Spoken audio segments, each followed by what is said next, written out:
Olá pessoal, sou o Cláudio Carneiro e hoje nós estamos aqui apresentando mais um episódio do programa TVC Cast, que tem como pauta entrevistar grandes personalidades de diversas áreas, abordando temas sobre desenvolvimento profissional, desenvolvimento pessoal, transição de carreira, mudança de mindset, empreendedorismo, enfim, temas atuais e de grande interesse da sociedade, independentemente da sua idade.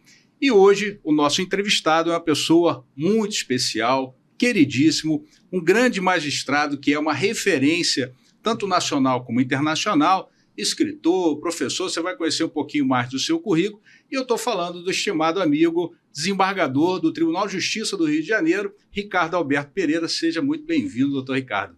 Muito obrigado, bom dia a todos que nos assistem. Um especial bom dia para um querido amigo de longa data, professor, advogado, mentor, coach, o cara que é o cara, Cláudio Carneiro. Muito obrigado, meu querido. Nós que agradecemos, ficamos muito felizes de verdade com a sua presença. E antes de você conhecer um pouquinho mais de um brevíssimo currículo e também da história de vida do nosso entrevistado de hoje, eu queria agradecer aos nossos patrocinadores e CEP Hub, há mais de 17 anos transformando vidas, e Totality Precatórios, com mais de 400 milhões negociados em 4 anos. E se você também quiser agregar a sua marca a esse programa e ajudar a esse projeto social inovador e totalmente sem fins lucrativos, entre em contato com a nossa equipe através do e-mail contato.portaltvc@gmail.com. Vai aparecer aí na tela, e também inscreva no nosso perfil do Instagram. Agora sim, vamos falar do nosso entrevistado. Doutor Ricardo, muito obrigado pela sua presença, a gente fica muito feliz aqui em poder compartilhar um pouquinho da sua história, a sua linda história de vida, história profissional, e eu vou falar só um pedacinho do currículo dele, que é muito extenso, tá? Só para vocês, quem ainda não o conhece, que é um professor de processo civil conhecidíssimo.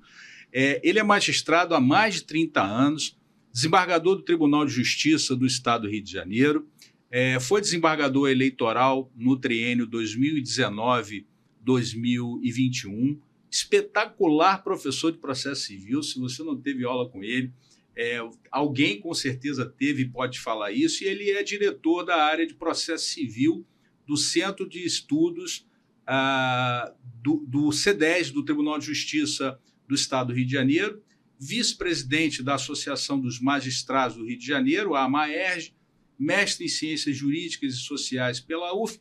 Bem, eu sou muito suspeito, porque eu sou fã do doutor Ricardo, o conheço já há quase 3 décadas, vamos dizer assim, por aí. E eu tive a honra de ter o primeiro prefácio do meu primeiro livro escrito aqui pelo doutor Ricardo. Bom, a palavra é sua, e eu queria começar com a seguinte pergunta: você sempre quis ser juiz? Rapaz, você sabe que sim, mas eu tinha receio. Na verdade, eu queria, sempre fui do direito, nunca tive dúvida que a minha carreira, assim como a sua, era do direito, mas eu tinha um pouco de receio, então eu comecei prestando um concurso para o Ministério Público. Até que uma grande amiga, um daqueles anjos da guarda que aparecem na vida, hoje desembargadora aposentada, Miriam Medeiros da Fonseca Costa, falou assim: para com isso, você é um juiz nato, faça concurso para juiz. E eu falei assim: eu tenho medo, Miriam, não sei se eu tenho capacidade. E ela disse: eu conheço você, faça a prova. E deu certo, fiz, e não me arrependo, não consigo me enxergar em outro lugar não, Cláudio. E essa pergunta eu faço pelo seguinte, porque às vezes as pessoas acham que a gente tem que escolher uma coisa e tem que ser aquilo ali. Não, eu já escolhi, está escolhido. Não, pode ter uma mudança de rota, né? Pode ter, é natural que tenha. Acho que na vida de todo mundo acontece algumas mudanças de rota. Você não pode ser inflexível na vida, né? Você tem que ter adaptações. Você tem que olhar o que está acontecendo na sua vida. Eu mesmo, em um determinado momento, bem lá atrás, eu pensava em advogar. Eu sempre gostei muito de advogar. Mas, por mudança de vida, de família, eu falei: não vai ser esse caminho que eu vou poder seguir. Eu vou ter que escolher um outro caminho. E o caminho que eu escolhi, eu falei: eu tenho que ficar dentro do direito. Ficar dentro do direito em determinado momento foi mudar para a área de concurso. E o que eu sonhava era magistratura, mas como eu falei, eu tinha receio. Acho que todo mundo tem receio, às vezes, de dar um passo muito grande, mas precisa, às vezes, de um anjo da guarda para te estimular. E acho que esse programa que você faz tem esse papel de ser um anjo da guarda, de estimular, de mostrar a capacidade, a potencialidade que existe em cada um de nós e que, às vezes, nós temos medo de reconhecer. É porque o espectador está lhe vendo hoje, né, assim como vê outras pessoas, né, e modula, né, em você, vê você como exemplo. Né, mas é importante conhecer a caminhada, né, porque não é da noite para o dia. Né, tem uma história. E eu conheço, aliás, ganhou a magistratura. Né, eu conheço o doutor Ricardo desde a época lá que eu estava na Procuradoria de Rio Bonito. Ele era juiz da comarca, um excelente juiz. Então, parabéns à magistratura. Ganhou o direito, né? E parabéns também a você pelo seu trabalho. E aí eu vou te reportar agora ao passado. Me permita aqui reportar o seu passado. Se eu te desse aqui um WhatsApp mágico, que você pudesse mandar uma mensagem para o seu passado, qual é a mensagem que você mandaria para o Ricardo Alberto com 18 anos, 19 anos, por aí mais ou menos? Você daria um elogio, uma crítica, uma bronca, ou um conselho para ele? Ou tudo junto? É tudo junto. 18, 19 anos, eu estava na faculdade, estudava na universidade, aqui perto, em Botafogo. Era um rapaz como todos, sonhador, queria. Eu acho que eu diria para ele o seguinte: segue em frente que você está no caminho certo.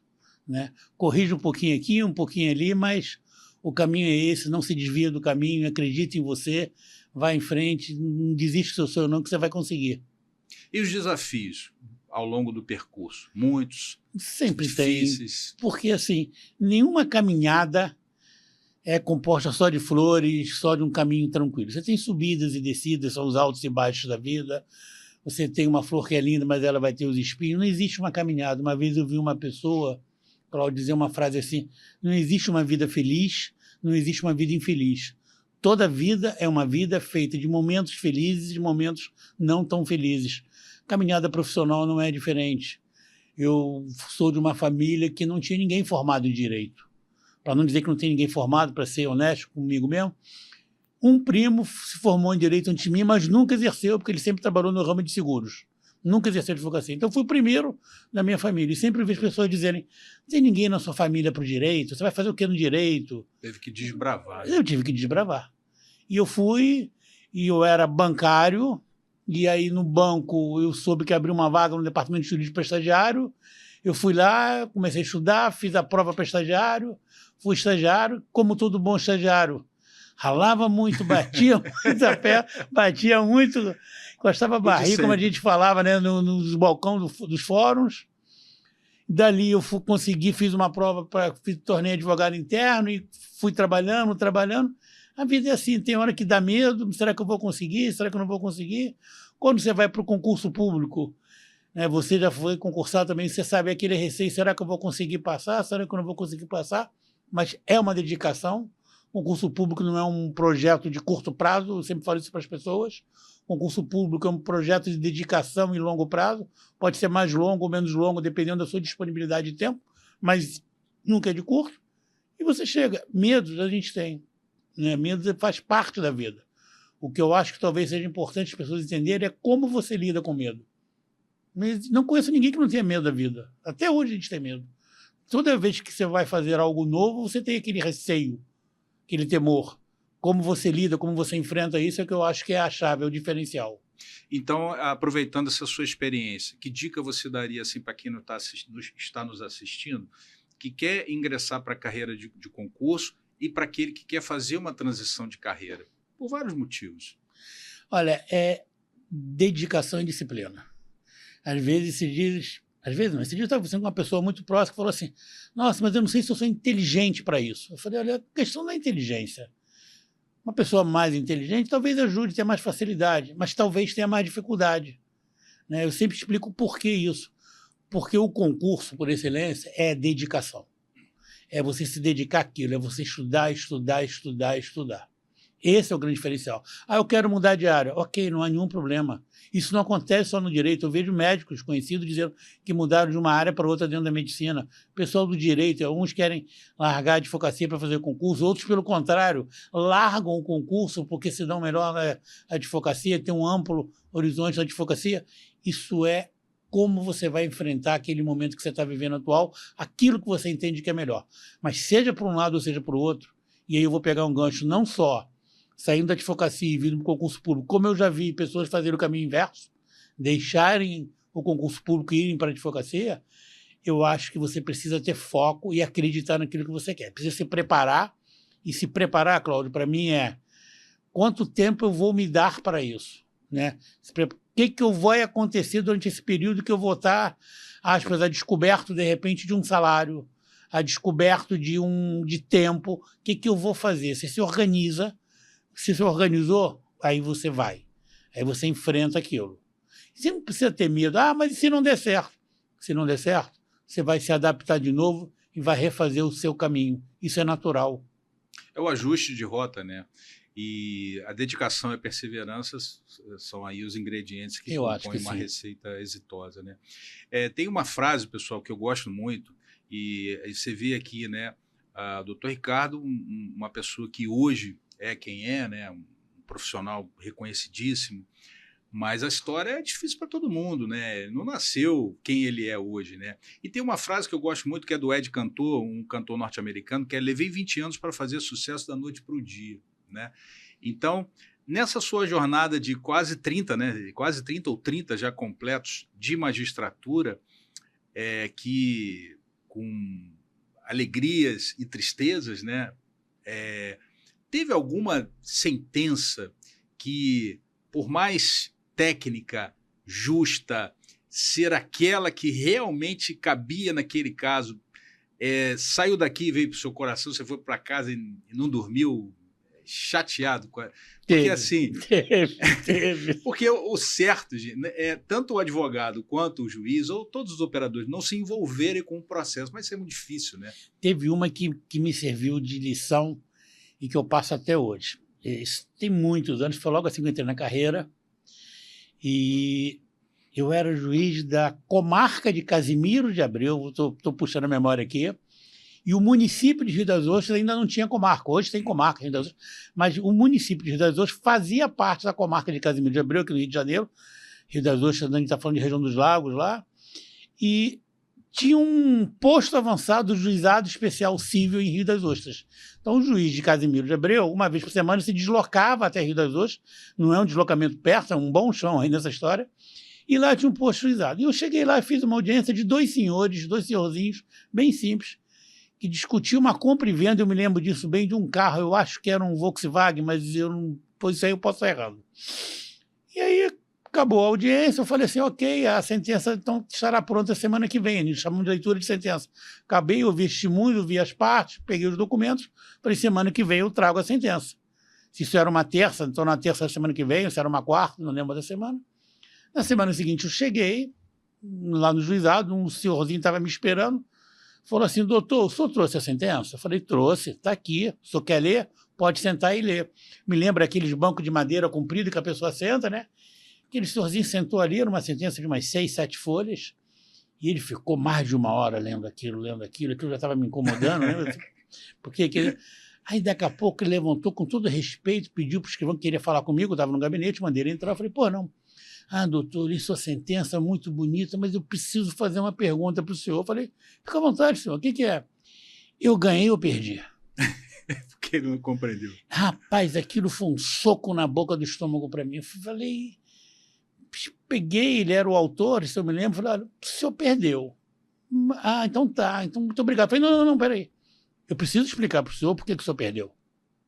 Aí eu parei, gastei uma meia hora explicando o direito para ele, e eu nunca me esqueci, porque aquela sentença que eu tinha feito era muito bonita, muito técnica, sabe, Cláudio? Era uma sentença... Eu sempre gostei da parte de processo civil e de direito civil, sempre gostei da parte de contratos. E aí aquilo me marcou muito, porque eu fiquei pensando, para quem que eu fiz aquela sentença? Será que eu fiz aquela sentença para mim, para minha vaidade, para minha área acadêmica, para mostrar para os meus colegas? Então a sentença estava errada. A sentença eu fiz para dizer para as partes, para aquele autor, para aquele réu, quem estava certo e quem estava errado. E aí eu entendi o seguinte, nem sempre a sentença erudita, técnica, etc. e tal, é a sentença boa.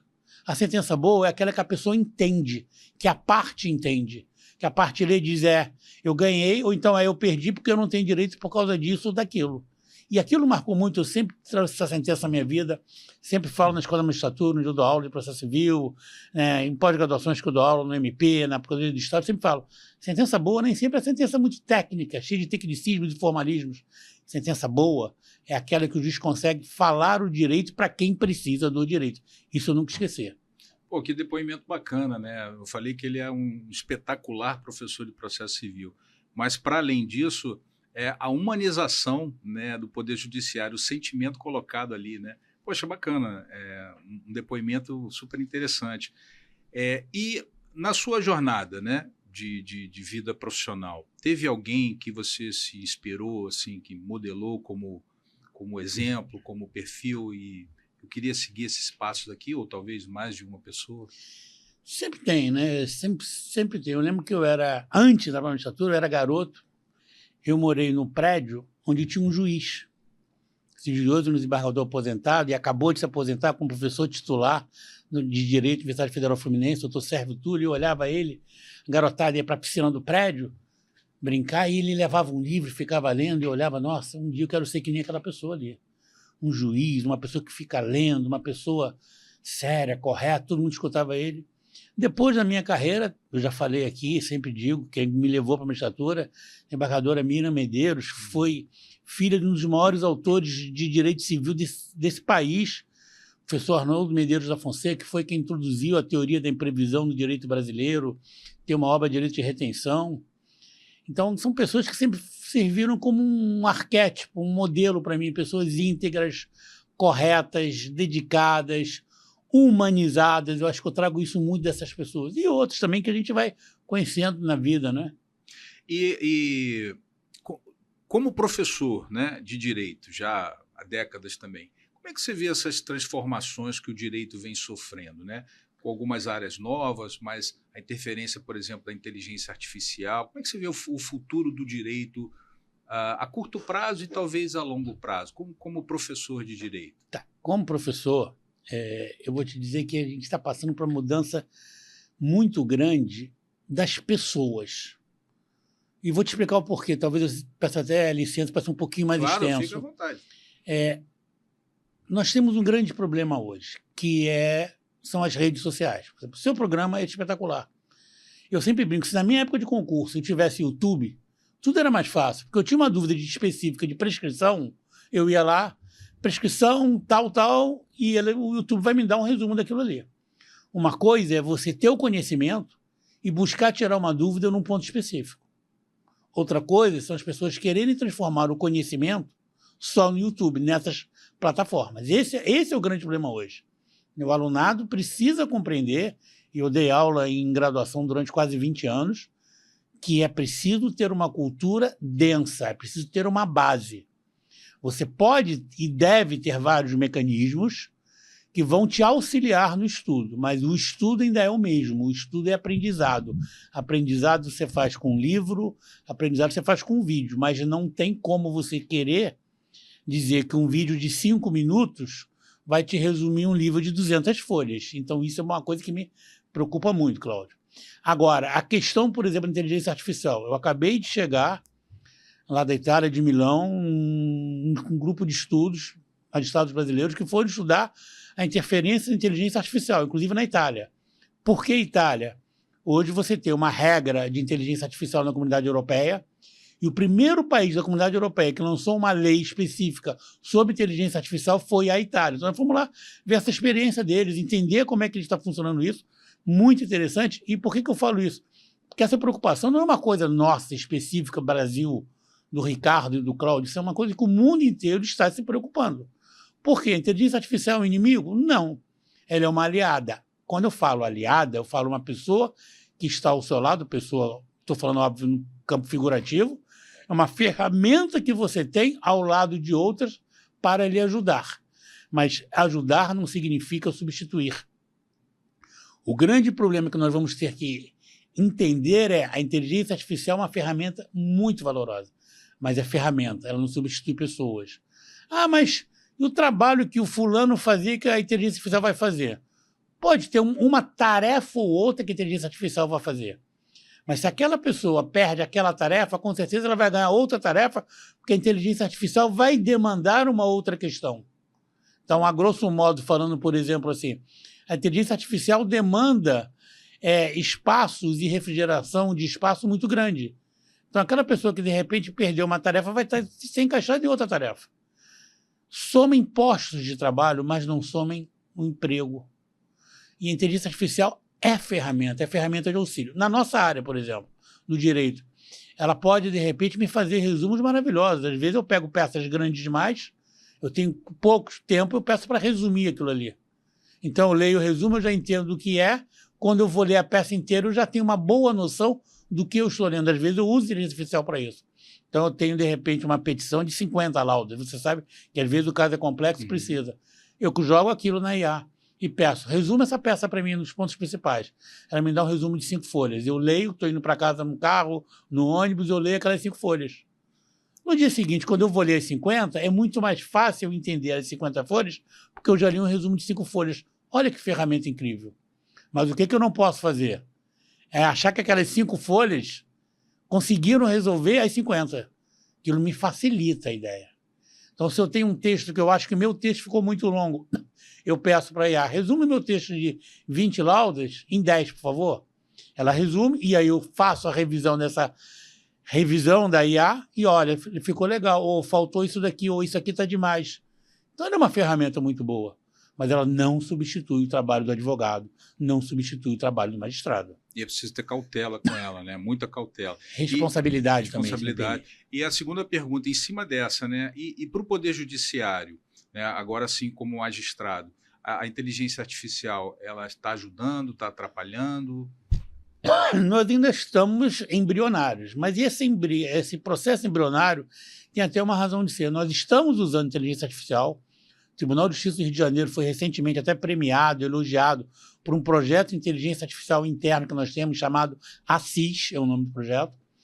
E esse projeto ASSIS está implementando. Só que, obviamente, quando eu falo embrionário, toda essa implementação está cercada de muita cautela, de muito cuidado nessa aplicação. Repito, a inteligência artificial me permite, por exemplo, fazer um relatório do processo, mas não me permite julgar o processo. O julgamento é do magistrado. Isso é muito importante. É de responsabilidade do magistrado, na teoria, e na prática. A inteligência não permite, é programada para não permitir que ela faça a parte dispositiva, por exemplo, que é o julgamento final. Na sentença, para quem não se recorda, são 3 partes. Um relatório, a parte da fundamentação ou motivação, e depois o resultado final, que é o julgamento em si, a parte dispositiva.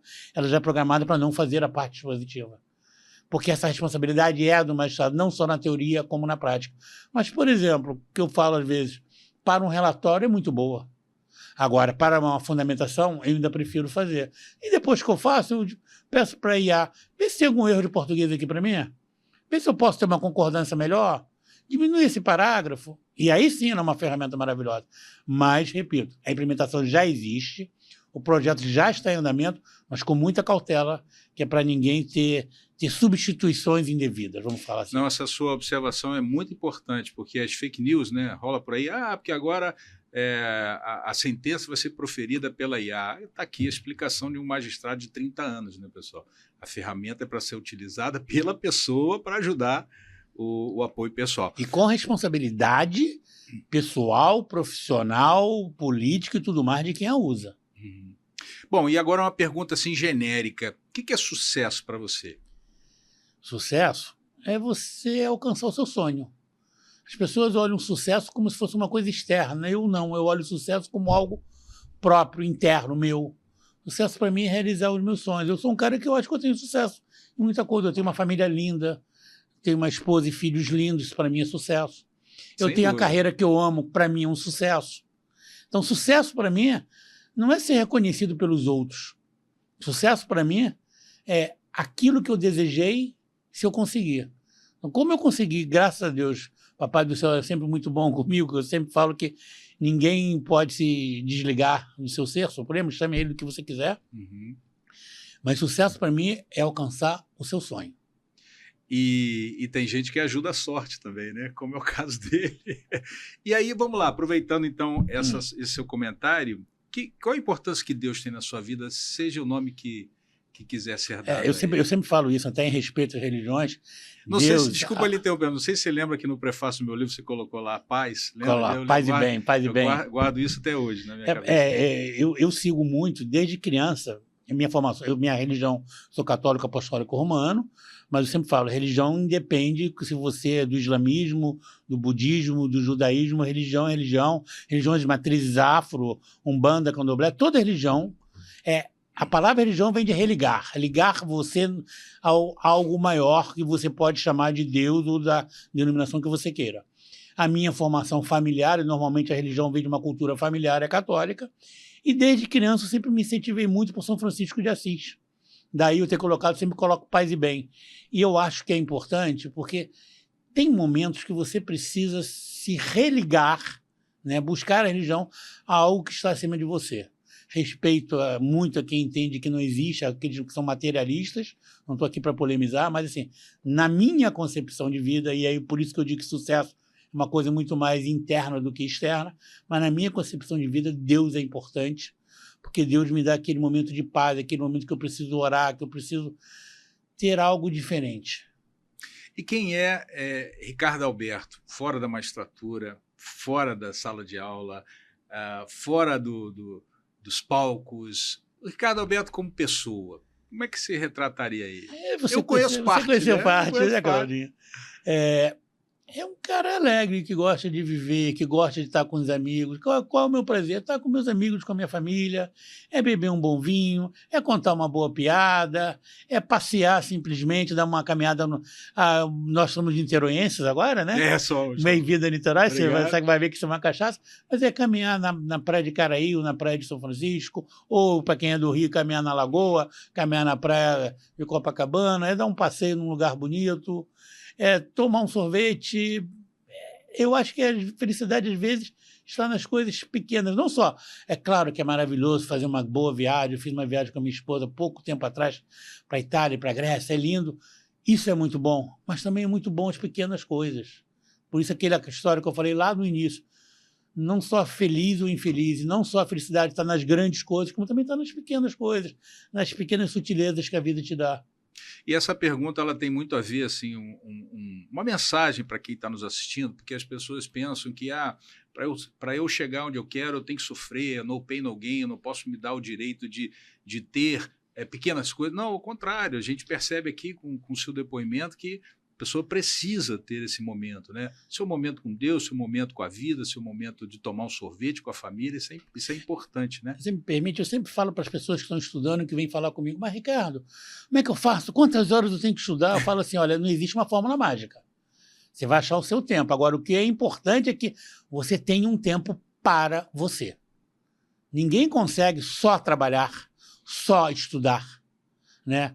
Você precisa trabalhar, você precisa estudar, mas você de tudo você precisa viver. Se você não tiver um momento que lhe dê prazer, você não consegue, como a gente brinca no dia a dia, recarregar a sua bateria. Você precisa recarregar a sua bateria num momento de passeio, num momento da sua oração com o seu credo, num momento de você descansar o ombro no seu companheiro, na sua companheira. Isso são momentos de recarregar a bateria. Para quê? Para você poder continuar trabalhando e estudando. Eu, assim como você, Cláudio, às vezes a gente trabalha mais de 10, 12 horas por dia. Mas chega no final do dia, você quer recarregar a sua bateria. Do lado da sua esposa, do seu marido, né? Numa viagem, numa oração. É preciso isso. É preciso separar um tempo para você. Porque se você não separa um tempo para você, você não vai conseguir alcançar o seu desejo. E eu vou lhe fazer uma pergunta agora, que está pautada numa das coisas que eu, que estou aqui de fora, sempre observei na sua trajetória, e já lhe conheço aí já há quase 30 anos, que é uma conduta muito ética, né?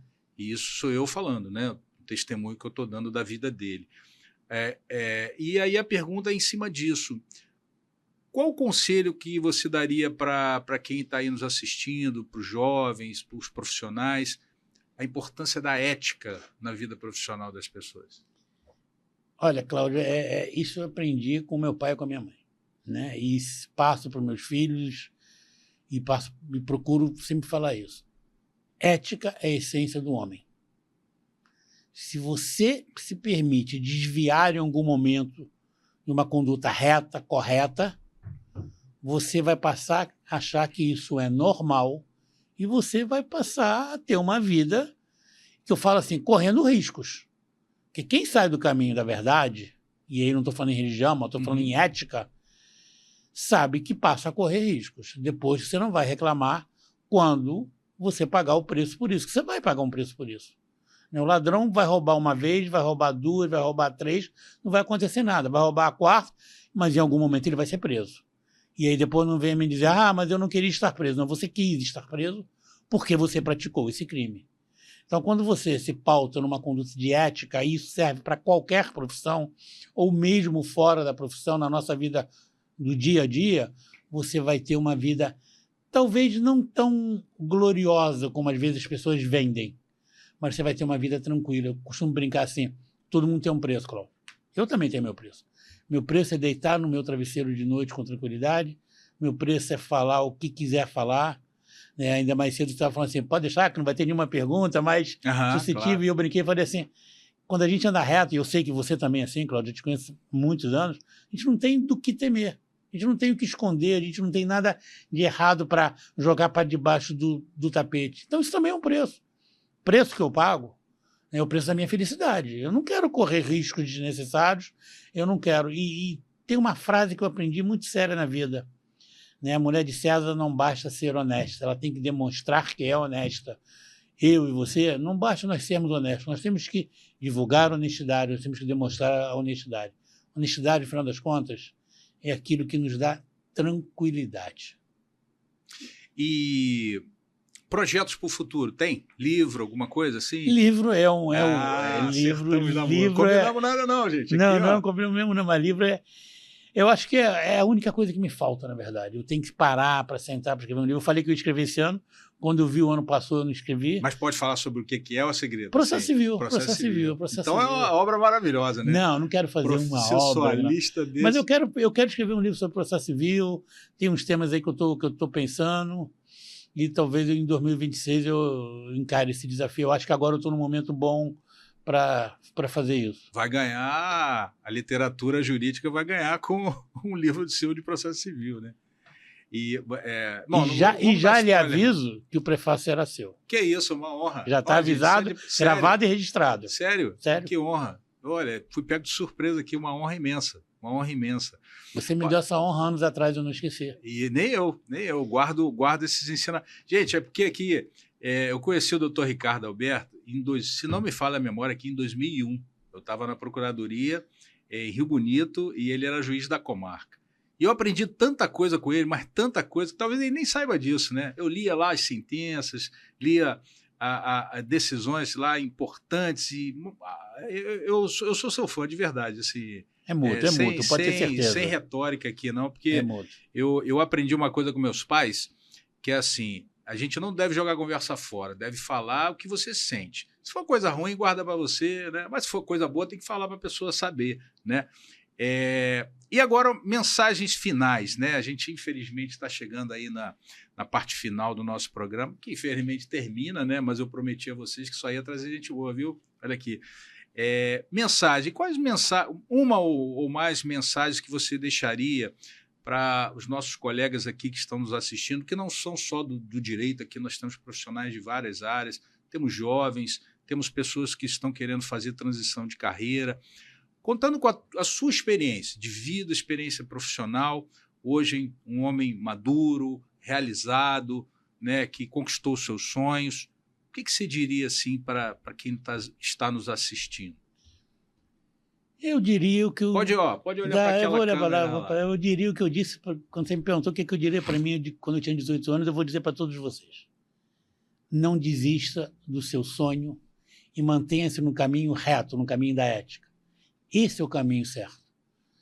Pode ser um pouco mais difícil, pode ser um pouco mais íngreme, pode ter um pouco mais de pedregulho no caminho para você caminhar, mas esse é o caminho certo. Esse é o caminho que vai te levar ao seu sucesso. O seu sucesso não é necessariamente o sucesso do outro. Cada um tem o seu sucesso, cada um tem aquele sonho que quer construir.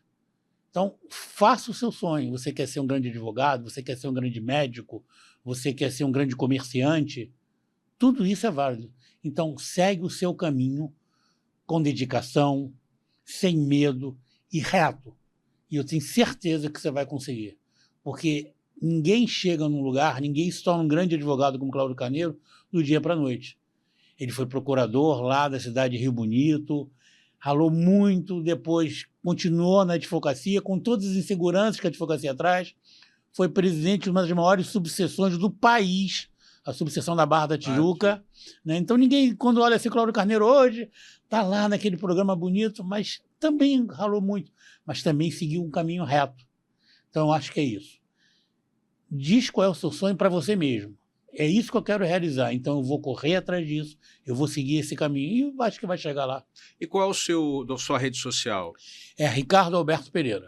@Ricardo Alberto Pereira, Instagram, Instagram. Né? Então, ó, você pode seguir lá, vai ser um prazer. Ricardo, vai ser um prazer, você vai ver muitas novidades lá.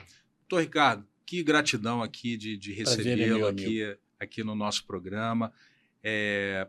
Compartilhando um pouco da sua história de vida, da sua história profissional, estimulando a muitos colegas nossos aqui a ver que a vida é um passo atrás do outro, né? A gente tem que decidir dar o primeiro passo. Então, muito obrigado por disponibilizar o seu tempo aqui, agenda apertadíssima, mas ele, de uma forma muito singela, muito carinhosa, ele, não, vou sim, deixa comigo, vai durar quanto tempo? Porque ele foi se programando, então muito obrigado. Eu tenho certeza que o pessoal curtiu muito aqui. Então, deixa as suas palavras finais e vou fazer o encerramento. Obrigado, querido. É sempre prazer, você não pede, você manda. Ainda mais quando a gente está trabalhando com um projeto desse, que é um projeto social, um projeto sem fim lucrativo. Eu acho que se a gente conseguiu aquele nosso sucesso, é obrigação compartilhar um pouquinho, é obrigação, nem que seja uma parcela mínima, está aqui, poder falar, poder incentivar, é obrigação. Então, obrigado a você, obrigado a todos que nos assistem, seja de manhã, de noite, no horário que você tem. Mas muito obrigado pelo carinho de sempre, paz e bem. Paz e bem. E olha, eu deixei para falar no final, além de tudo isso aí, que eu só omiti aqui, muita coisa do currículo dele, mas é um ser humano sensacional. Tudo isso que foi falado aqui, pessoal, é a mais pura verdade, que eu conheço, sou testemunha da conduta, da amabilidade do profissional que é o Dr. Ricardo Alberto. Muito obrigado mais uma vez. E eu queria aproveitar a oportunidade aqui, uma singela lembrança, mas feita com muito carinho do programa, uma caneca personalizada com a sua foto. Muitíssimo obrigado. É singela, mas de coração. Foto está bem generosa, né, gente? Foto está bem melhor. Obrigado, querido. Infelizmente, nós chegamos ao fim de mais um episódio. Tenho certeza que você gostou desse bate-papo maravilhoso. Mais uma vez, eu queria agradecer os nossos patrocinadores e CEP Hub há mais de 17 anos transformando vida, e Totality Precatório, mais de 400 milhões negociados em 4 anos. E se você também quiser ajudar o nosso projeto, agregar sua marca a esse programa, entre em contato aí com o e-mail da nossa equipe que vai aparecer na tela, contato.portaltvc@gmail.com, e se inscreva também lá no perfil no Instagram, Transformando Vidas e Carreiras. Muito obrigado e vejo você no próximo episódio. Bom, e eu queria apresentar a vocês a nossa série sobre educação financeira. Então, se você quiser ajudar o nosso projeto social, nós temos esses 3 e-books de educação financeira para crianças, jovens e casais. E junto com esses e-books existem também os mini-cursos. Então, se você tiver interesse em ajudar o nosso projeto social e, ao mesmo tempo, se atualizar um pouco mais, conhecer um pouco mais de dicas valiosas sobre educação financeira, está aí o link para você e você pode acessar toda a programação lá. Tá bom? Muito obrigado.